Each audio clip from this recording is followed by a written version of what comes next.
আমরা একটা নতুন বাংলাদেশ বিনির্মাণের কথা বলছি। সেই নতুন বাংলাদেশ কেমন হবে তার একটা প্রতিচ্ছবি এই মঞ্চ হতে পারে। সেখানে আমাদের মত পথের চিন্তার ভিন্নতা থাকবে, কিন্তু দেশ জাতির স্বার্থে আমরা এক অভিন্ন জায়গায় অবস্থান নেব।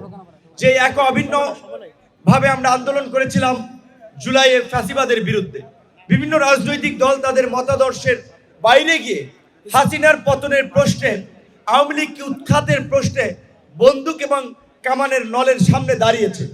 তো এই যে একটা জাতীয় ঐক্য তৈরি হয়েছিল, ওই জাতীয় ঐক্যের মধ্য দিয়ে 5ই আগস্ট শেখ হাসিনার পতন হয়েছিল। 5ই আগস্ট জনতা রায় দিয়েছে আওয়ামী লীগ এদেশের রাজনীতি থেকে বাতিল। সেই বাতিল মালকে আর ফিরিয়ে আনার কেউ চেষ্টা করবেন না। ভাবেই সরকারকে আমরা জানিয়েছি, রাজনৈতিক দলগুলোর সাথে আমাদের আলাপ আলোচনা। বাংলাদেশে অনেক রাজনৈতিক দল আছে, এখনো প্রায় 50টি নিবন্ধিত রাজনৈতিক দল আছে। কাজে একটা আওয়ামী লীগ না থাকলে এই দেশের কিছু হবে না। আওয়ামী লীগ ঐতিহাসিকভাবে একটা ফ্যাসিস্ট রাজনৈতিক দল, একটা স্বৈরাচারী রাজনৈতিক দল। সেটা দেশ স্বাধীনের পরে 72 থেকে 75-এ আমাদের যারা তরুণ তারা হয়তো অনেকে দেখেন নাই, কিন্তু বই পুস্তক ইতিহাসের পাতায় সেই বর্বরতা লিপিবদ্ধ আছে। এবং এই গত 16 বছরের বর্বরতা আমরা স্বচক্ষে দেখেছি। কাজী সেই অভিশপ্ত রাজনৈতিক দল আওয়ামী লীগ এই দেশে গণ অভ্যুত্থান পরবর্তী সময়ে রাজনীতি করবে, এই যে অভ্যুত্থানের অংশীজন শরিকরা আমরা মানব না।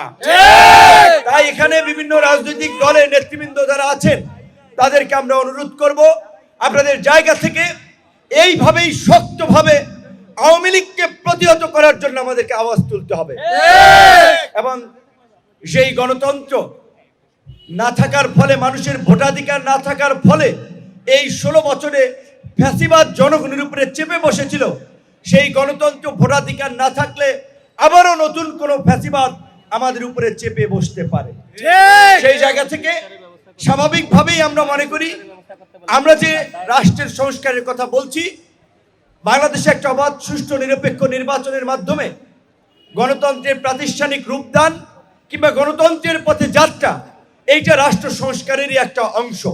কাজেই যত দ্রুত সম্ভব একটা নির্বাচনের মধ্যে দিয়েই এই সংকটের উত্তরণ। এবং যেহেতু এখানে বিভিন্ন রাজনৈতিক দলের ভাইয়েরা আছেন, স্বাভাবিকভাবেই 16 বছরে আপনারা নানাভাবে ক্ষতিগ্রস্ত হয়েছেন।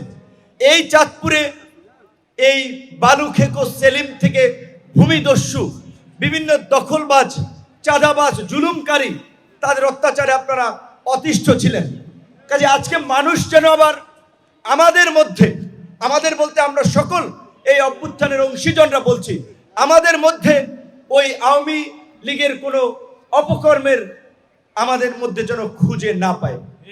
মানুষ যেন না বলতে পারে আগেই ভালো ছিলাম, এই কথাটি যেন মানুষ না বলতে পারে। আমাদের সেটি মনন মগজে মনে রাখতে হবে। আমাদের আচরণে, আমাদের কর্মকাণ্ডে মানুষ যেন কষ্ট না পায়, মানুষ যেন ভুক্তভোগী না হয়। রাজনীতি একটা জনসেবা, রাজনীতি পয়সা কামানোর হাতিয়ার না, রাজনীতি কোনো ব্যবসা না। রাজনীতি যদি নিজের ঘরের খেয়ে বনের মোষ তাড়াতে পারেন তাহলে তারা রাজনীতি করবে।